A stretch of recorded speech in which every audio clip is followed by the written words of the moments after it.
ఇక మరో వార్త విషయానికి వస్తే జిల్లాలో కొన్ని నెలలుగా అధికారులు ఎస్టీ కుల ధృవీకరణ పత్రాన్ని మంజూరు చేయకపోవడం పట్ల విద్యార్థులతో పాటు గిరిజనులు ఎన్నో ఇబ్బందులు ఎదుర్కొంటున్నారని తెలంగాణ బంజారా జాగృతి భజన మండలి రాష్ట్ర అధ్యక్షుడు భరత్ చౌహాన్ ఆందోళన వ్యక్తం చేశారు.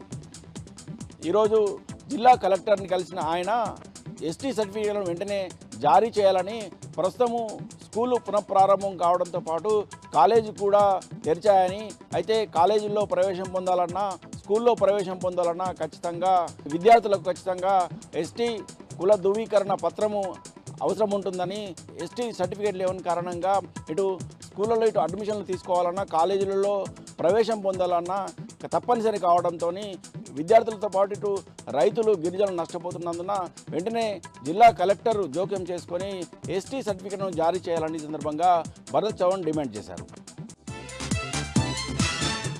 ఇక మరో వార్త విషయానికి వస్తే నిన్న ఈరోజు జిల్లా వ్యాప్తంగా భారీ వర్షాలు పడ్డాయి. ఇటు బేలా మండలంతో పాటు నార్నూరు, గాదిగూడ, ఇచ్చోడ, బోత్, ఆదిలాబాద్ పట్టణంలో భారీ వర్షాల కారణంగా జనజీవనం పూర్తిగా స్తంభించింది.